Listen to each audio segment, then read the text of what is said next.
हम स्टार्ट करते हैं। Before moving further from this chapter, हम पहले जितना किया है उतना एक बार रिपीट करेंगे। आप लोगों को बोलूंगी टॉपिक समझाने को, आप लोग वो टॉपिक समझाओगे, डिस्कशन करेंगे। आज वैसे आप लोगों को ओरल टेस्ट बोला गया था, बट हम उस तरीके से रिपीट कर लेते हैं चैप्टर, बिकॉज आगे आगे करते जाएंगे तो पीछे का कुछ पता तो है नहीं, इतना ज्यादा तो समझ नहीं आएगा। So let's first start with these two difference. What do you mean by demand and what do you mean by quantity demanded? जिसको जो मैं टॉपिक पूछूं, जैसे मैंने बोला कि डिमांड और क्वांटिटी डिमांडेड टॉपिक हमको करना है अभी, जिसको आता है वो कमेंट्स में लिख दो या हैंड रेज कर दो कमेंट में, फिर उनमें से मैं किसी को पूछती हूँ। ठीक है। सो डिमांड और quantity demanded, who knows this topic?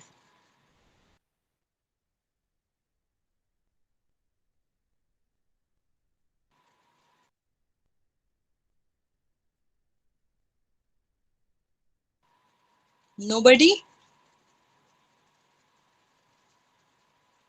Sanskar, try to explain this.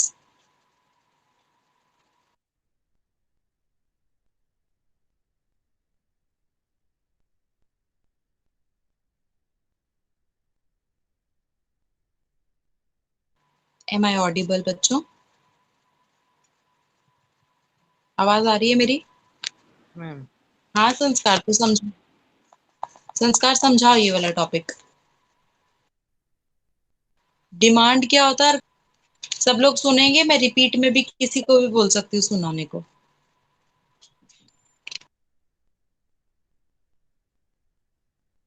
Ma'am demand ma'am वो होता है जिसको मैम जिस चीज की ज्यादा डिमांड होती है मैम उसको डिमांड बोलते हैं। ऐसा। वाह वाह, क्या बात कही है। और कुछ?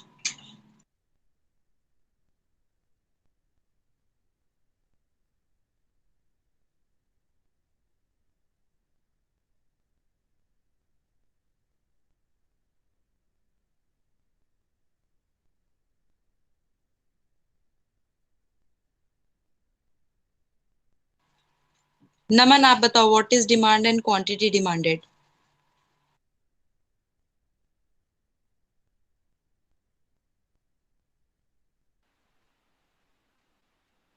हिंदी में समझाइए। हम्म।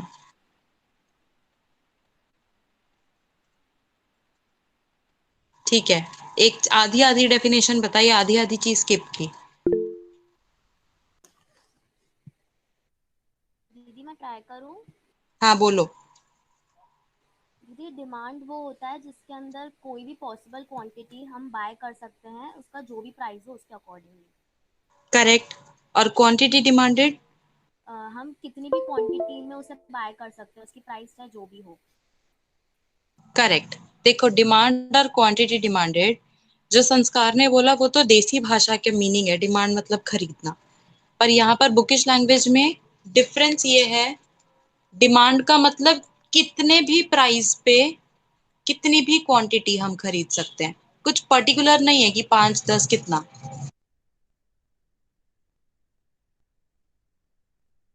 और क्वांटिटी डिमांडेड में एक स्पेसिफिक प्राइस बताया है आपको कि ये चीज इतने रुपीस की है, उतने रुपीस पे आप कितनी स्पेसिफिक क्वांटिटी खरीदते हो वो है। सो डिमांड और क्वांटिटी डिमांडेड में एक ही फर्क है कि जो डिमांड है वो एक जनरल लैंग्वेज है, और क्वांटिटी डिमांडेड जो है वो एक स्पेसिफिक है कि इतने प्राइस पे इतनी क्वांटिटी। ठीक है। अब आगे। नमन, मैंने आपका मैसेज पढ़ लिया है। ठीक है। अब हमारे दो तरीके, डिमांड शेड्यूल। पहले तो मुझे बताओ शेड्यूल का मतलब क्या होता है? टेबल। टेबल। ठीक है। हमको टेबल बनाना है। दो तरीके के टेबल्स बनेंगे, एक इंडिविजुअल डिमांड शेड्यूल और एक मार्केट डिमांड शेड्यूल। तनिषा, आप मुझे ये बताओ, इंडिविजुअल और मार्केट में फर्क क्या है? इंडिविजुअल डिमांड शेड्यूल में मीन्स हम इंडिविजुअली एक कंज्यूमर का देखते हैं कि वो इतने प्राइस पे कितना क्वांटिटी खरीदना प्रेफर करेगा, और मार्केट में हम एज अ होल की एज अ ग्रुप की मतलब मार्केट में बहुत सारे कंज्यूमर्स हैं तो वो कितना डिमांड कर सकते परफेक्ट। सबसे पहले दोनों चीजों का तो मीनिंग पता होना चाहिए। तो इंडिविजुअल डिमांड का मतलब होता है कि हम एक कंज्यूमर की बात करेंगे, और जब मार्केट डिमांड शेड्यूल की बात करेंगे तब हम सब कंज्यूमर्स की बात करेंगे। अब शेड्यूल मतलब टेबल होता है। In this whole chapter table में दो ही चीजें आएंगी हमेशा, एक आएगा प्रोडक्ट का प्राइस और एक आएगा प्रोडक्ट की क्वांटिटी। जो ये एक्स लिखा है हमने हमारे गुड का नाम एक्स समझा हुआ है, इसलिए पी एक्स का मतलब है प्राइस ऑफ हमारा good X, and Q X का मतलब है quantity of our good X. ठीक है, यशु मुझे ये टेबल समझाओ कि ये टेबल क्या कहना चाह रहा है हमें। इस टेबल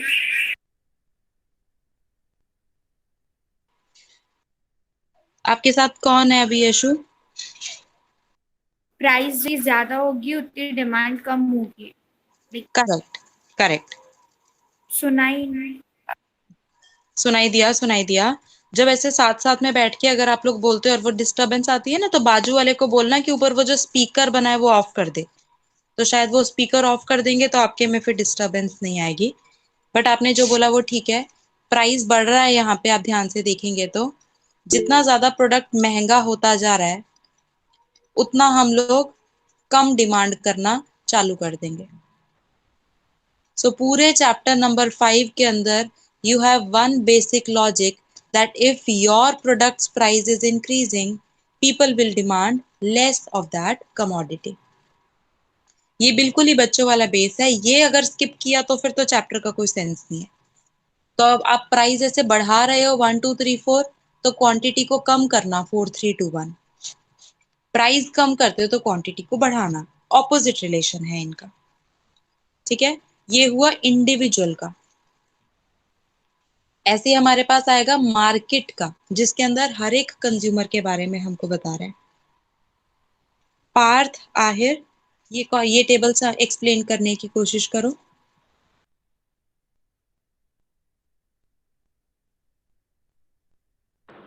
मैम इसके हिसाब से अगर गुड्स की प्राइस 1 रुपी है तो जो कंज्यूमर ए है वो 4 यूनिट्स कंज्यूम कर रहा है और जो कंज्यूमर बी है वो 5 यूनिट्स कंज्यूम कर रहा है, तो मतलब इसके हिसाब से मार्केट डिमांड होगा। इन दोनों को जब हम टोटल करेंगे तो हमें मार्केट डिमांड मिलेगा मतलब 9। बिल्कुल करेक्ट। फिर आगे क्या हुआ? आगे जब मतलब गुड्स की प्राइस अगर जैसे बढ़ गई तो उनकी जो कंज्यूम कम करने लगे जो कंज्यूमर्स थे, तो इसलिए फिर डिमांड कम हो गई। इवेंचुअली लास्ट में डिमांड कम हो गई क्योंकि वेरी गुड, प्राइस बढ़ गई। बढ़िया। सो यहाँ पर हमने दो कंज्यूमर्स अज्यूम किए हैं कि हमारे टोटल मार्केट में दो ही लोग हैं, ताकि हम बुक में उसको दिखा सके। तो हमने दो लोग बनाए कि एक कंज्यूमर ए है और एक कंज्यूमर बी है। हमको होशियारी करके ऐसे नहीं कहना कि अज्यूमिंग की मार्केट में एक ही कंज्यूमर है, ऐसा नहीं कहना। कॉन्सेप्ट तो एटलीस्ट समझाना है, इसलिए दो तो लेने ही पड़ेंगे, तीन भी ले सकते हो। सो हमने दो कंज्यूमर्स लिए ए और बी, एंड जैसा हमने पहले वाले टेबल में सीखा था कि प्राइस बढ़ा तो दोनों ने अपने अपने हिसाब से डिमांड कम कर दी, एंड क्योंकि ये मार्केट डिमांड है इसलिए इन दोनों का जो टोटल आएगा वो हमारा मार्केट का डिमांड होगा। ठीक है, दो वर्ड्स पता चल गए, इंडिविजुअल डिमांड और मार्केट डिमांड। इंडिविजुअल मतलब one consumer, and market demand मतलब सब कंज्यूमर्स का टोटल। एंड बिकॉज ये शेड्यूल था इसलिए यहाँ पे सिर्फ टेबल बना के छोड़ दिया है, इसी चीज के डायग्राम्स भी आगे आएंगे। तो शेड्यूल शेड्यूल हमने सीख लिया। अब कर्व हम सीखेंगे। कर्व ये जा रहा है डाउनवर्ड स्लोपिंग। ये वही वाला कर्व है जो ऊपर वाला प्राइस था, 1 2 3 4 प्राइस था, 4 3 2 1 इसकी डिमांड थी, और इन दोनों को ऐसे ऐसे करके हमने ड्रॉप डाउन किया। अब मुझे श्रुति ये बात बताओ कि ये जो डायग्राम है ये डाउनवर्ड स्लोपिंग है, उसका रीजन क्या होता है डाउनवर्ड स्लोपिंग होने का?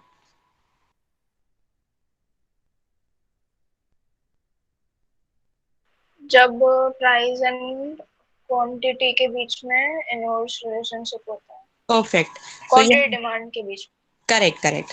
सो whenever there is an inverse relationship basically with the x and the y axis, हमारा कर्व हमेशा नीचे की तरफ बनेगा। कई बार ये हमको ट्रिकी क्वेश्चन पूछते हैं कि तुम्हारा डिमांड कर्व ऊपर की तरफ कब होगा, तो बताओ कब होगा?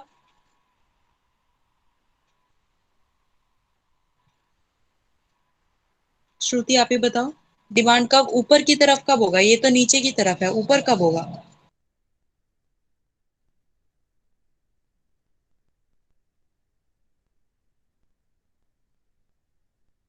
हम रिपीट करना एक बार क्वेश्चन। मतलब ये देखो, ये जो डिमांड कर्व आपके डायग्राम में बना हुआ है वो तो नीचे की तरफ है, और आपने मुझे उसका रीजन भी अभी अभी बताया। जब लेकिन प्राइस कम होगी तो डिमांड बढ़ेगी तो वो कर्व ऊपर चला जाएगा। हाँ, वो तो यहाँ ही हो रहा है। कर्व ऊपर मतलब लाइन ऐसी ऊपर की तरफ लाइन, जैसे अभी तो ये लाइन नीचे की तरफ है ना, मैं पूछ रही हूँ कि लाइन ऐसे ऊपर की तरफ कब जाएगी?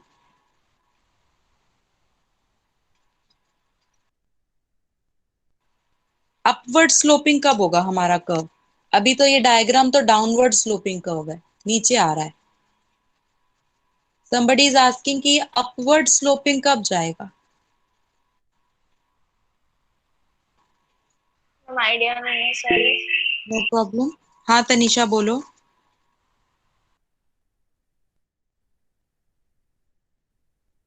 डायरेक्ट रिलेशन होगा तब। So we have to learn a simple thing.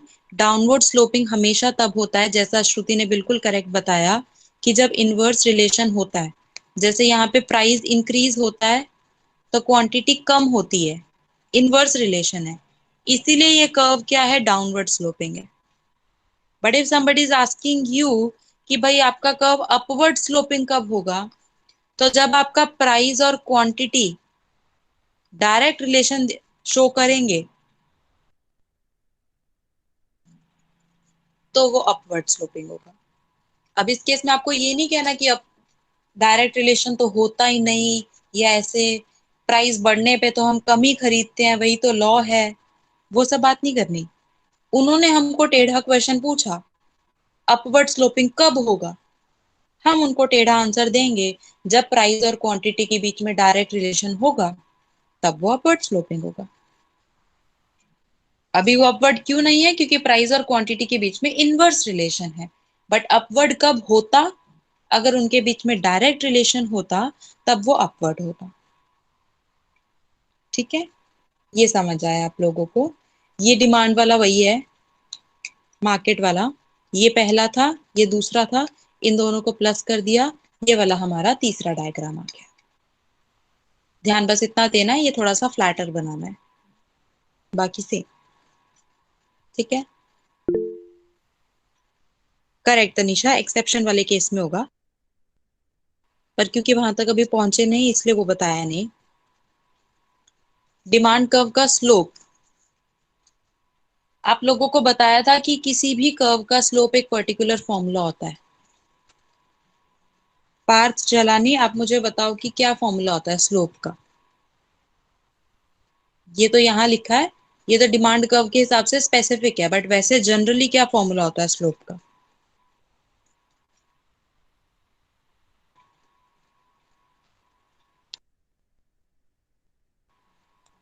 Partha speak up.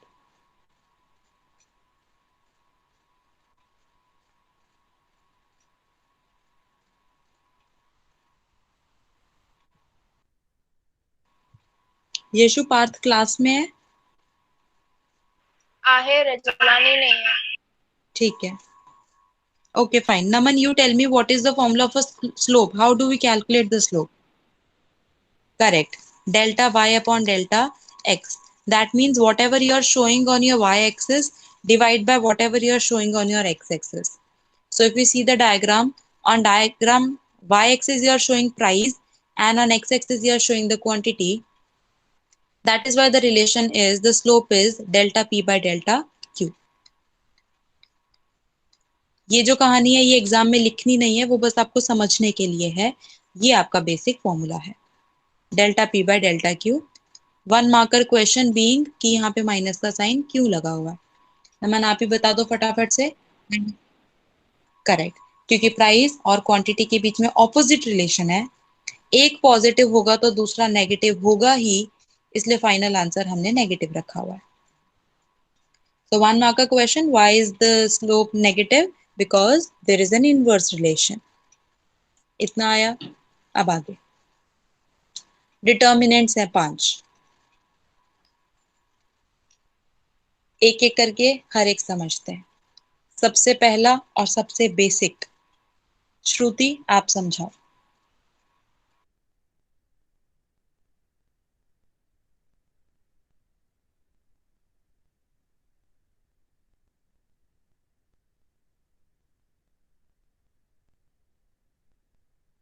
आपका माइक ऑन है पर आपकी आवाज नहीं आ रही है। वो स्पीकर ऊपर से ऑफ रखा है तो उसको ऑन करो।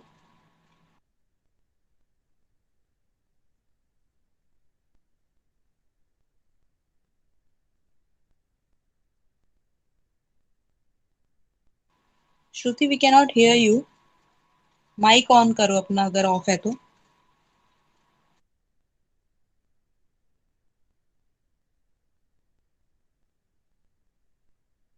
हाँ मैम, आप क्या बोल रहे थे?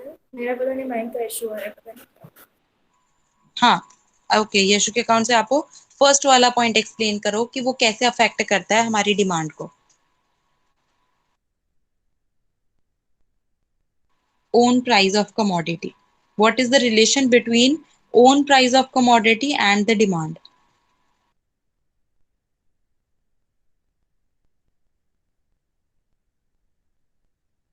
मतलब ऐसा है कि डिमांड तभी बढ़ेगी जब प्राइस कम होएगा, एंड प्राइस बढ़ेगा तो डिमांड कम होएगी, मतलब इनवर्स रिलेशनशिप है। Correct correct. जो अभी तक चैप्टर में पढ़ रहे थे फर्स्ट वाला पॉइंट वही बेसिक पॉइंट है कि भाई अगर प्राइस तुम्हारा बढ़ जाएगा तो लोग कम खरीदना चालू कर देंगे, और अगर प्राइस कम हो जाएगा तो लोग ज्यादा खरीदना चालू कर देंगे। जो हम बेसिक इनवर्स रिलेशन की बात कर रहे हैं ये वही है, और इसी को लॉ ऑफ डिमांड भी बोलते हैं। ठीक है, करेक्ट बताया। Now the next second, Parth Ahir, आप ट्राई करो प्राइस ऑफ रिलेटेड गुड्स, और इसमें पहले आप सब्स्टिट्यूट गुड होता क्या है और वो कैसे अफेक्ट करता है वो बताओ। कॉम्प्लीमेंट्री कोई और बताएगा। मैम सब्स्टिट्यूट गुड्स मतलब वो होते हैं कि हम उसकी जो हम गुड्स यूज़ करें उसकी जगह हम यूज़ कर सके, जैसे कि टी है तो टी की सब्स्टिट्यूट हम कॉफ़ी यूज़ कर सकते हैं। और इनका ऐसा रिलेशनशिप होता है कि अगर इस एक की प्राइस बढ़ेगी तो दूसरे की डिमांड बढ़ जाएगी, क्योंकि अगर टी की जैसे कि प्राइस इंक्रीज हो गई तो लोग कॉफ़ी प्रिफर करेंगे, इसलिए अगर एक की प्राइस बढ़ेगी तो दूसरे की डिमांड बढ़ेगी। Very good, keep it up. और मैम कॉम्प्लीमेंट्री गुड्स वो होते हैं कि मतलब रुक जाओ, वो कोई और बताएगा। पहले यही सब्स्टिट्यूट वाला संस्कार एक बार रिपीट करो। पार्थ ने बिल्कुल करेक्ट बताया, बट संस्कार आप एक बार रिपीट करो, क्या बोला पार्थ ने? Yes ma'am. हाँ बोलो।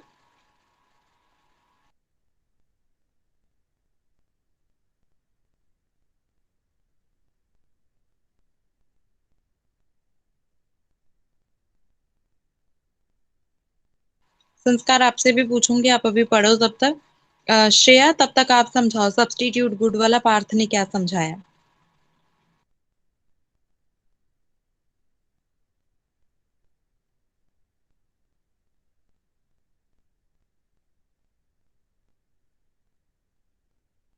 दीदी सब्स्टिट्यूट गुड्स में ऐसा होता है कि अगर कोई भी दो चीज है तो उसमें अगर एक की डिमांड बढ़ेगी तो दूसरे की डिमांड डिक्रीज हो जाएगी अकॉर्डिंग टू देयर प्राइस।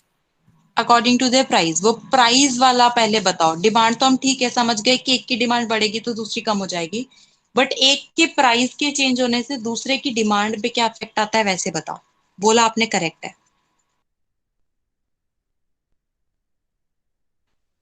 दीदी अगर एक की प्राइस बढ़ेगी तो उसका जो सब्स्टिट्यूट होगा तो उसको कोई परचेज नहीं करेगा। श्रेया आपने बोला एक की प्राइस बढ़ेगी तो सब्स्टिट्यूट को कोई परचेज नहीं करेगा। यशु मुझे बताओ कि श्रेया ने जो बोला वो करेक्ट बोला? गलत बोला दीदी। गलत बोला? क्यों गलत बोला उसको डिटेल में समझाओ। दीदी उसने गलत बोला है, क्योंकि अगर एक की प्राइस बढ़ेगी तो दूसरे की डिमांड बढ़ेगी। और ऐसा क्यों हुआ?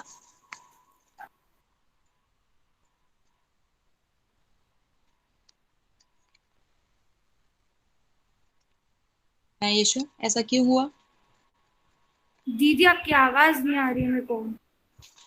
मैं बोल रही हूँ ऐसा क्यों हुआ, जो आपने बोला कि डिमांड प्राइस बढ़ा और डिमांड दूसरे की बढ़ी, वो क्यों बढ़ा? ऐसा रीजन? क्योंकि दीदी अगर एक की प्राइस सपोज ज्यादा होती है तो लोग जिसकी कम प्राइस होती है उसको प्रेफर करेंगे, इसीलिए। परफेक्ट।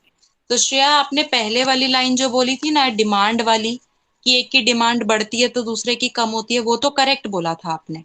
लेकिन बाद में प्राइस वाले रिलेशन में आपने गड़बड़ की। आपने बोला अगर एक की प्राइस बढ़ती है तो सब्स्टिट्यूट को कोई नहीं खरीदेगा। ऐसा नहीं है। एक की प्राइस बढ़ती है तो इनफैक्ट सब्स्टिट्यूट को लोग ज्यादा खरीदेंगे, क्योंकि देखो ये टी महंगा हुआ तो लोग टी अब कम खरीदेंगे क्योंकि वो महंगा हो गया। तो टी कम खरीदेंगे तो क्या खरीदेंगे? कॉफी खरीदेंगे। तो हमको प्राइस के साथ रिलेशन बताना है, तो हम लर्न रखेंगे कि इनका डायरेक्ट इफेक्ट होता है। अगर टी का प्राइस बढ़ता है तो कॉफी की डिमांड बढ़ती है। एक के नाम के साथ प्राइस इंक्रीज लिखना, दूसरे के डिमांड के साथ वो इंक्रीज लिखना। ठीक है, वो ध्यान रखना है। Next is complementary. कॉम्प्लीमेंट्री में दीदी मैं बताऊँ कॉम्प्लीमेंट्री गुड्स? बताओ। कॉम्प्लीमेंट्री गुड्स वो गुड्स होते हैं जिन जो साथ में ही होते हैं, मतलब एक दूसरे के बिना नहीं चल सकते। सपोज एग्जांपल कार पेट्रोल ले सकते हैं अपन, ब्रेड बटर ऐसा अपन बोल सकते हैं एज एन एग्जांपल। तो इसमें डिमांड, सपोज किसी एक की डिमांड कम होती है तो दूसरे वाले की प्राइस बढ़ जाती है। ये इनवर्स रिलेशनशिप होता है। इनवर्स रिलेशनशिप होता है, बट आप लोग जो एक बेसिक कॉन्सेप्चुअल मिस्टेक कर रहे हो वो ये है कि हाँ, पहले प्राइस बताना है। आपने मुझे इनवर्स रिलेशन करेक्ट बताया कि एक की डिमांड कम होती है तो दूसरे का प्राइस बढ़ता है। कॉन्सेप्ट ये नहीं है कि डिमांड कम होती है इसलिए प्राइस बढ़ता है। कॉन्सेप्ट ये है कि एक का प्राइस बढ़ता है इसलिए दूसरे की डिमांड कम होती है। We are studying the effect of price on demand. ठीक है, तो वो लिखोगे गलत तो टीचर कट कर देगी पूरा, पर आपका इनवर्स रिलेशनशिप वाली चीज ठीक थी। हाँ, सपोज अगर फिर से बोलो।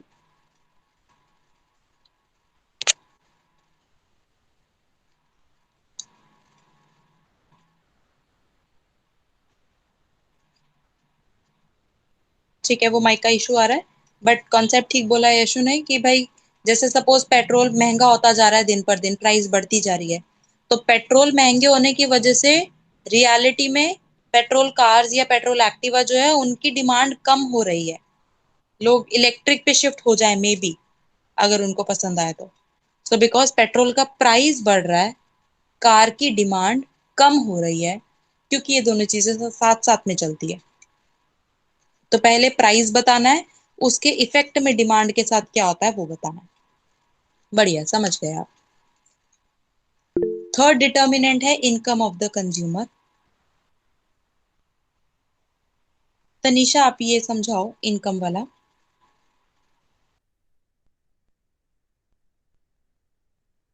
Yes ma'am. इनकम, अगर कंज्यूमर की इनकम बढ़ती है तो वो डिमांड ज्यादा करता है, और अगर कम होती है तो वो कम डिमांड करेगा। इनकम वाले में हम कभी भी एक के साथ नहीं बता पाएंगे, हमको दोनों गुड्स के बारे में लिखना पड़ेगा। दो तरीके के गुड्स होते हैं, नॉर्मल और इंफीरियर। जो आपने मुझे अभी अभी बताया वो नॉर्मल गुड्स का बताया कि इनकम बढ़ने पे हम ज्यादा खरीदते हैं because we have more money, and income खरीद कम होने पे हम कम खरीदते हैं because we have less money. This is in relation with normal goods. इसी तरीके से दूसरे होते हैं इंफीरियर गुड्स। पार्थ आहिर, एक बार आप मुझे मीनिंग बताओ इंफीरियर गुड्स का। मैम लो क्वालिटी गुड्स को इन्फीरियर गुड्स भी बोलते हैं। Perfect. Low quality, poor quality और लेसर प्राइस वाले गुड्स को इंफीरियर गुड्स बोलते हैं। तो जब भी आप इनकम के बारे में लिखो you have to bifurcate in two. एक नॉर्मल गुड्स के बारे में बताना है और एक इंफीरियर गुड्स के बारे में। नॉर्मल गुड्स का डायरेक्ट रिलेशन होता है इनकम बढ़ने पे ज्यादा खरीदते हैं, इनकम कम होने पे कम। इंफीरियर गुड्स का इनवर्स रिलेशन होता है, इनकम बढ़ जाती है तो हम इन गुड्स को छोड़ देते हैं कि अब हम क्यों खराब क्वालिटी खरीदें, हमारे पास तो ज्यादा पैसा है। एंड अगर इनकम कम हो जाती है तो घूम फिर के यहीं पे आना पड़ता है क्योंकि ये सस्ते होते हैं। तो इनकम बढ़ने पे कम खरीदते हैं हम, क्योंकि हम ये नहीं खरीदना चाहते, हम नॉर्मल पे चले जाते हैं। और इनकम कम होने पे हमको यहाँ पे आना पड़ता है क्योंकि पैसा नहीं होता। तो याद रखना, इनकम के दो होते हैं, नॉर्मल गुड्स का अलग और इंफीरियर गुड्स का अलग। गिफन गुड्स करके होता है, गिफन गुड्स। ठीक है। Inferior good. Next fourth is taste and preference. Parth Jalani, आप समझाओ ये। यस तनीषा, वो ओलो ओलो करके ऐड नहीं आ रही, वो इलेक्ट्रिक ही है। दीदी ओला। ओला, हाँ वही। ऐसा नाम क्यों रखा है, याद भी नहीं रह रहा था। अच्छी है वो। दीदी अभी मैम तक मैंने रिव्यूज नहीं देखे अच्छे से उसके, पर बोल रहे हैं कि है अच्छी है। ऐसा, ये किस कौन सी कंपनी के, जैसे होंडा वगैरह, ये किस कंपनी की है? उसी की है। ओह, आई थॉट कोइंसिडेंटली उसका नाम ओला है। अच्छा। ठीक है, गुड। ओके, चलो ये टेस्ट एंड प्रेफरेंस वाला पार्ट आप समझाओ, बहुत देर से चुप बैठे हो। दीदी मैं हाँ पार्थ, आप। दीदी टेस्ट ऑफ प्रेफरेंस में होता है कि अगर कोई भी नई चीज मार्केट में आती है तो लोग उसके पास जाएंगे, उसको चेक करेंगे कि कैसा है, अच्छा है कि नहीं। और वो उसके कंपटीशन में उसके और कौन से लोग हैं जो उससे ज़्यादा, मतलब या उसके कंपेटेबल या उससे ज़्यादा अच्छा चीज़ प्रोवाइड करते हैं। अब मुझे बाकी लोग बताओ कि पार्थ ने जो एक्सप्लेन किया वो करेक्ट है।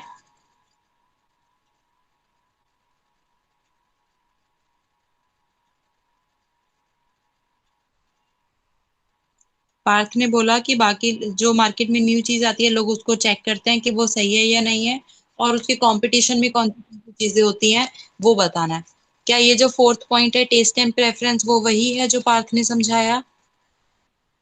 नहीं, वो नहीं है, बिल्कुल नहीं है।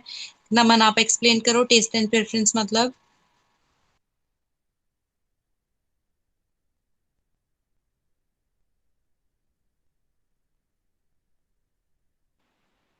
Correct.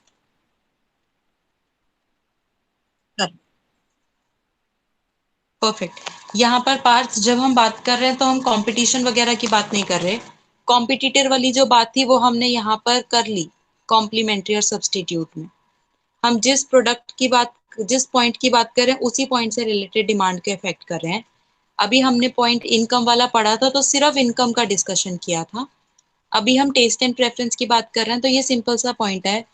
Those who like the product they will buy the product and those who don't like they won't buy. Simple सी बात है। आज आपको इक्लेयर्स टॉफी पसंद है तो आप खरीदोगे, मुझे नहीं पसंद है तो मैं नहीं खरीदूंगी। आज आपको 5 स्टार पसंद है तो आप खरीदोगे, आपको 5 स्टार नहीं पसंद है तो आप नहीं खरीदोगे। So what is affecting the demand? The taste of the consumer, whether he's liking the product or not. So simple सी बात, if you have a strong taste you'll buy, and if you have a fading taste कि अब नहीं पसंद आ रहा, demand will fall. ठीक है। Next is expectations. Shreya, आप एक बार ट्राई करो एक्सपेक्टेशन वाला पॉइंट।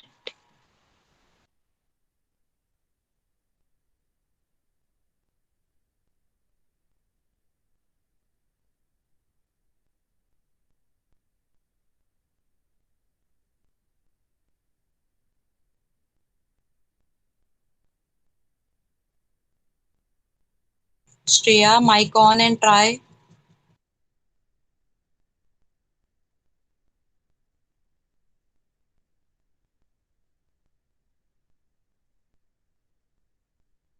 दीदी मैं बताऊँ, हाँ बताओ।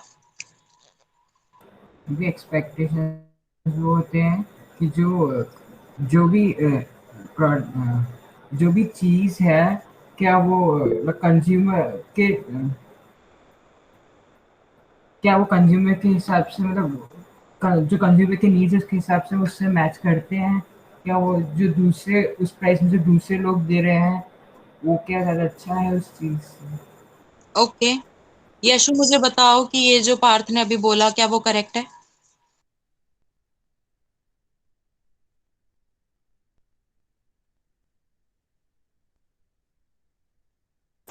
ये थोड़ा थोड़ा सही होता है।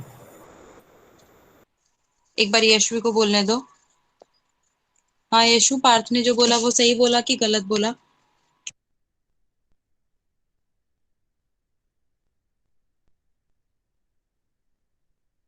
दी,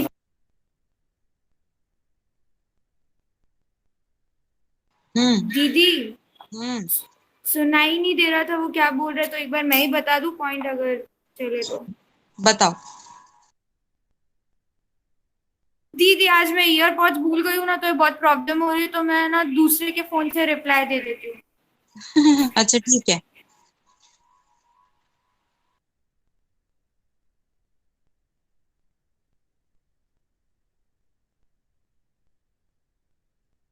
हाँ दीदी सुनाई दे रहा है?